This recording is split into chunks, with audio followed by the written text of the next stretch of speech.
नमस्कार और जय हिंद सभी बच्चों को। आप सभी का बहुत बहुत स्वागत है आज एक बहुत इंपॉर्टेंट वीडियो में।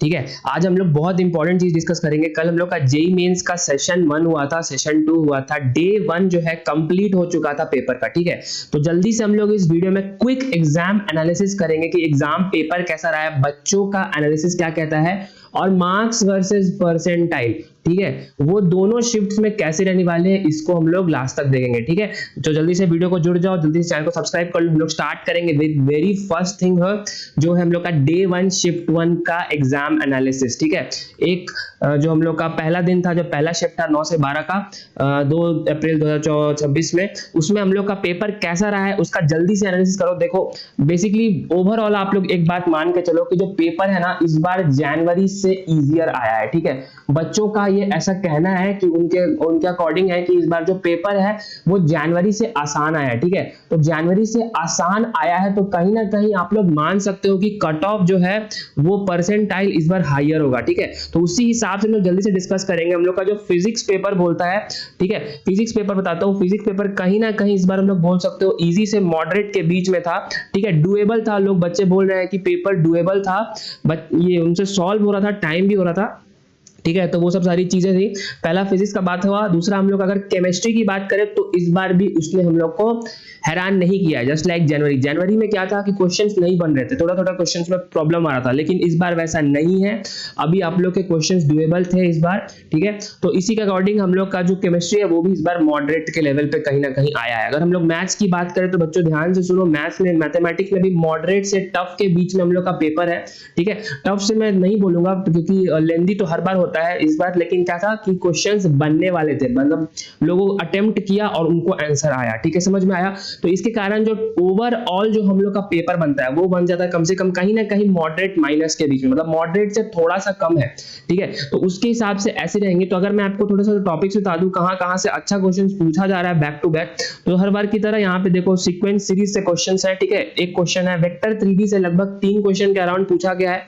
जैसे मैंने आपको बताया था वेक्टर 3D बहुत इंपॉर्टेंट चैप्टर है, उसमें मैथमेटिक्स में पूछा गया। उसके बाद फिर मैट्रिक्स से क्वेश्चन था, देन स्ट्रेट लाइन से क्वेश्चन था। ठीक है, ऐसे करके सारे टॉपिक्स को कहीं ना कहीं एनटी ने टच किया है। अगर हम लोग फिजिक्स की भी बात करें तो फिजिक्स में भी आप लोग बच्चों ध्यान से सुनो, रे ऑप्टिक्स से इस बार क्वेश्चन था। ठीक है, उसके बाद हम लोग का फिर मॉडर्न फिजिक्स से हर बार की तरह इस बार भी क्वेश्चन रहना ही था, एक क्वेश्चन था इस बार।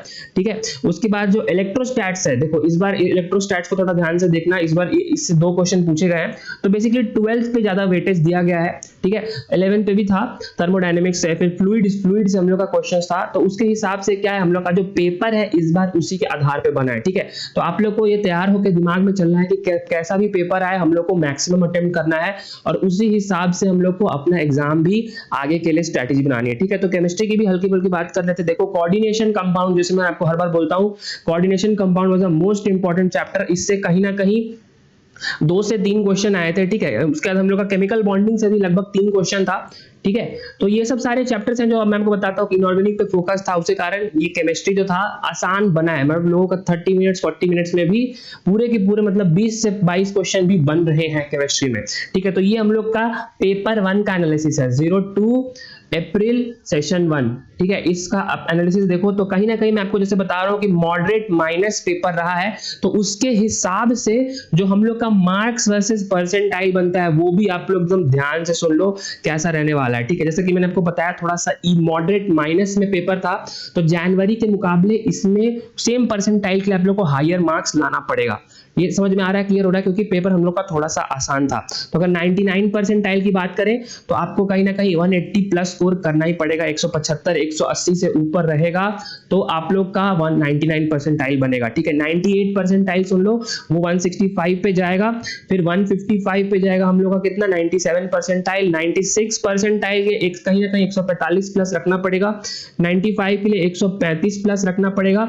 94 93 92 91 और 90 परसेंटाइल का भी बैक टू बैक बता देता हूं। देखो 94 के लिए आप 125 प्लस एम करना है, 115 के ऊपर आता है तो 93 परसेंटाइल हो जाएगा। 92 के लिए 110 रखेंगे, 91 के लिए 105 और कहीं ना कहीं 98 से 100 के प्लस आ रहा है तो हम लोग का 90 प्लस परसेंटाइल बन जाएगा, ठीक है। टोटल 300 मार्क्स का पेपर है, उसमें से अगर 100 मार्क्स आता है तो 90 परसेंटाइल के ऊपर है। समझ में आया?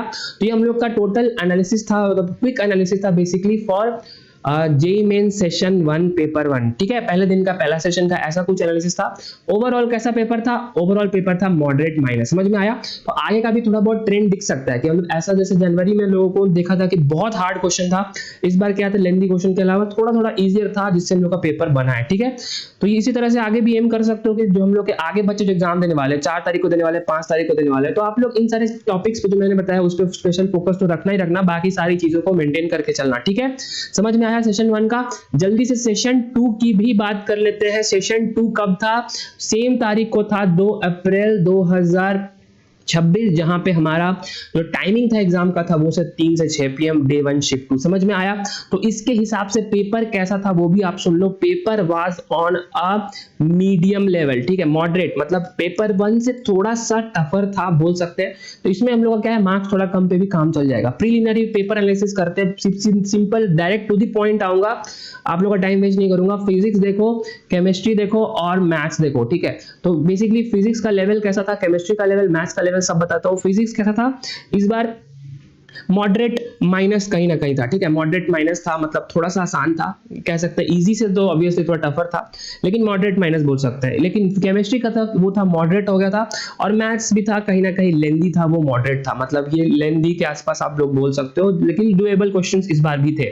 तो टोटल ओवरऑल सिस्टम क्या बनता है? सिस्टम बनता है कहीं ना कहीं हम लोग का ओवरऑल पेपर जो है वो आ जा रहा है कहीं ना कहीं मॉडरेट के श्रेणी में। समझ में आया? इसका भी मार्क्स वर्सेस परसेंटाइल बात करेंगे, उससे पहले जल्दी से हम लोग टॉपिक्स बता देते हैं कौन कौन सा मोस्ट इंपॉर्टेंट टॉपिक्स है, ठीक है। मैं यहाँ पे फिजिक्स का लिखता हूँ, यहाँ पे मैं केमिस्ट्री का लिखता हूँ, और यहाँ पे मैं मैथ्स का लिखूंगा, ठीक है। देखो फिजिक्स में सबसे पहले मैथ्स में आते हैं। मैथ्स में देखो हर कॉनिक सेक्शन के लगभग हर चैप्टर से क्वेश्चन था, सर्कल से क्वेश्चन था, ठीक है। उसके बाद हम लोग का स्ट्रेट लाइन से क्वेश्चन था, ठीक है, ठीक है, ऐसा क्वेश्चन था। फिर हम मैट्रिक्स डिटर्मिनेंट से भी इस बार एक क्वेश्चन था। मैट्रिक्स डिटर्मिनेंट से यूजुअली ज्यादा क्वेश्चंस होते हैं, लेकिन इस बार शायद कहीं ना कहीं एक क्वेश्चन आया था, ठीक है। एरिया। फिर कैलकुलस की अगर बात करें तो कैलकुलस में देखो, कैलकुलस में डिफरेंशियल इक्वेशन से एक क्वेश्चन था, ठीक है। उसके बाद फिर कॉन्टिन्यूटी से एक क्वेश्चन था, एरिया अंडर कर्व से एक था, और कॉनिक पैराबोला से भी एक था, ठीक है। तो पैराबोला भी यहाँ लिख देते हैं, तो पैराबोला से एक क्वेश्चन था। और कौन हम लोग का यहाँ पे कॉन्टिन्यूटी के बाद हम लोग का इंटीग्रल कैलकुलस और कॉन्टिन्यूटी से क्वेश्चन है, ठीक है। तो यहाँ पे हम लोग इंटीग्रल कैलकुलस लिख सकते थे, यहाँ पे इंटीग्रेशन लिख देता है, तो इंटीग्रेशन से भी एक क्वेश्चन था। तो कहीं ना कहीं हर सारे टॉपिक टच हुए हैं। अलजेब्रा की बात करें तो अलजेब्रा में भी देख लो, अलजेब्रा में हम लोग का बाइनोमियल सीक्वेंस सीरीज से एक एक क्वेश्चन था, ठीक है। सीक्वेंस सीरीज से इनफैक्ट शायद 2 क्वेश्चंस थे, लोग बच्चे जो और बताएंगे तो वो भी बातें और कंफर्म होगी। तो ऐसा सब टॉपिक टच हुआ था। और जैसे कि आपको बताया मैथ्स का तो क्या था सिस्टम, मैथ्स का पेपर था मॉडरेट बेस। फिजिक्स में आते हैं। फिजिक्स में देखो, फिजिक्स में ऑप्टिक्स से भाई 2 क्वेश्चन थे, ठीक है। ऑप्टिक्स से 2 से 3 क्वेश्चन थे, ठीक है। उसके अगर थर्मोडायनेमिक्स बात करें, थर्मोडायनेमिक्स हम लोग का एक क्वेश्चन था। मोस्ट इंपॉर्टेंट चैप्टर्स बता रहा हूँ, काइनेमैटिक्स, रोटेशन, ठीक है। काइनेमैटिक्स और रोटेशन से 2-2 क्वेश्चंस थे, ठीक है, ठीक है। उसके बाद फिर सबसे इंपॉर्टेंट जो फ्लूइड डायनेमिक्स है, जो जस्ट लाइक हम लोग ने पेपर 1 में भी देखा, तो फ्लूइड डायनेमिक्स से भी कहीं ना कहीं इस बार 3 क्वेश्चंस आए हैं। तो ये दिखाता है कि डाइवर्सिटी क्वेश्चन में रहता है, और ये सब इंपॉर्टेंट चैप्टर्स है, उससे हर बार की तरह इस बार भी पूछा जाता है, जो कि आप लोग को आगे के बच्चों के लिए रिवाइज करना जरूरी है, ठीक है। केमिस्ट्री में यार इनऑर्गेनिक बिल्कुल हम लोग का बहुत बड़ा साथी है, तो इनऑर्गेनिक को पक्का रखना ही रखना है, ठीक है। तो केमिकल बॉन्डिंग देखोगे, उससे हम लोग का एक क्वेश्चन था। उसके बाद फिर कोऑर्डिनेशन से एक था, और डीएफ ब्लॉक से भी एक था। तो कोऑर्डिनेशन कंपाउंड से एक था, और डीएफ ब्लॉक से भी एक क्वेश्चन था। तो ये कुछ बन रहा है हम लोग का ये सिस्टम। फिर हम लोग का आयनिक और मोल कॉन्सेप्ट जो हम लोग का फिजिकल केमिस्ट्री में आता है, तो आयनिक बोल सकता हूँ, फिर मोल कॉन्सेप्ट बोल सकता हूँ। इसे हम लोग का एक एक क्वेश्चन था, ठीक है। और ऑर्गेनिक केमिस्ट्री में भी कहीं ना कहीं बायोमोलिक्यूल्स है, वो सब जो एक्स्ट्रा चैप्टर सब है, उनसे भी हम लोग का एक एक क्वेश्चन टच हुआ है। तो मैंने आपको बताया केमिस्ट्री का लेवल कैसा था, मॉडरेट था।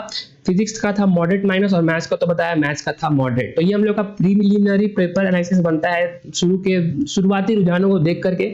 तो अब जल्दी से हम लोग पेपर की मार्क्स वर्सेस परसेंटाइल बताते हैं। जैसा कि आपको बताया, ये पेपर कैसा है, ओवरऑल मॉडरेट, ठीक है। मॉडरेट मतलब इस बार जो पेपर है वो 2 अप्रैल का जो सेशन 2 है, वो सेशन 1 क्या था वो भी याद रखो। सेशन 1 था मॉडरेट माइनस, ठीक है, तो उसके हिसाब से थोड़ा सा जो कट ऑफ है उसमें थोड़ा सा इजीनेस मिलेगा, 120 के आसपास कट ऑफ रह सकता है, ठीक है। तो लेकिन हम लोग बात करें परसेंटाइल की तो सारे परसेंटाइल का जिक्र करना पड़ेगा, 98, 97, फिर 96, 95, उसके 94, 93, 92, 91 और 90 परसेंटाइल। क्या सीन है जल्दी से देख लो यार, और बिल्कुल इससे थोड़ा सा आइडिया लगा कि मुझे कमेंट सेक्शन में अभी बताओ आप लोग का कैसा चल रहा है, ठीक है।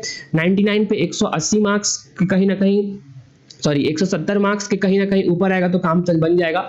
180 मार्क्स किसमें था, सेशन 1 में था, 180 175 प्लस वहां लाना पड़ेगा। सेशन 2 की बात करें स्ट्रिक्टली फॉर सेशन 2, उसमें 170 प्लस लाओगे तो 99% हाई प्रोबेबिलिटी है।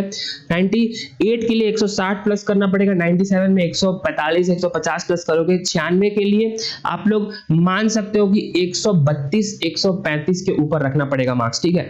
95 परसेंटाइल के लिए 125 मार्क्स करना पड़ेगा। 94 94 परसेंटाइल के लिए 115 है, इसके लिए 110 है। 93 परसेंटाइल के लिए 92 91 90 का ही बात करेंगे तो 92 के लिए कितना है, इसको 10 मार्क्स कम करेंगे तो 100 प्लस आएगा तो काम बन जाएगा। इसमें आपको करना पड़ेगा कहीं ना कहीं 98 95 से 98 इसके रेंज में रखोगे तो काम बन जाएगा। 90 परसेंटाइल के लिए यही नंबर होता है 88 से 90 के बीच में, समझ में आया, ठीक है। तो ये कितना है, ये मैं इसको ऐसे 98 से 95 की जगह 95 से 98 लिखता हूं तो ज्यादा समझ में आएगा, ठीक है। तो ये हम लोग का प्रीलिमिनरी पेपर एनालिसिस था मार्क्स वर्सेस परसेंटाइल का। तो इस तरह से हम लोग का ये सेशन कंक्लूड हुआ। उम्मीद करता हूं आप लोग को सब समझ में आया होगा। फाइनल एक और कंपेयर करें 2025 से कि कट ऑफ की परसेंटाइल क्या रहेगी, ठीक है। तो इस बार 2025 का डेटा देखो तो कुछ ऐसा बन रहा है, तो इस बार 2026 में 93.5 के आसपास जाने का उम्मीद है क्योंकि बच्चे ज्यादा हैं इस बार, ठीक है। 3 लाख न्यू रजिस्ट्रेशन हुआ है 2026 के अप्रैल में। ईडब्ल्यूएस में नंबर जा सकता है 82, ओबीसी में नंबर जा सकता है 81 परसेंटाइल, एससी एसटी पीडब्ल्यूडी का भी देखते जाओ 62 से 63, एसटी में हो जाएगा 48 परसेंटाइल कहीं ना कहीं, और पीडब्ल्यूडी में 0.008 परसेंटाइल, ठीक है। मतलब इसके ऊपर आ रहा है तो आपका कट ऑफ क्लियर है। जेईई एडवांस के लिए तैयारी करना स्टार्ट कर दो, समझ में आया। तो that's it guys, thanks for watching. I hope आप लोग को दोनों पेपर का एनालिसिस अच्छे से समझ में आया होगा। कोई भी डाउट है तो अभी भी डाउट है तो जल्दी से नीचे कमेंट करो, मैं सबके कमेंट्स पढ़ रहा हूँ, ठीक है। और जो भी होगा हम लोग आप लोग का सॉल्यूशन देंगे, ठीक है। तो दैट्स इट। जो नए बच्चे हो वो आगे की तैयारी जारी रखो। जो दे दिए बच्चे एग्जाम हो गया, एग्जाम हो चुका है, अब पीछे सोचने की जरूरत नहीं है, जैसा भी गया हो आगे का सोचना है, ठीक है। Okay, all the best guys, thanks for watching, जय हिंद।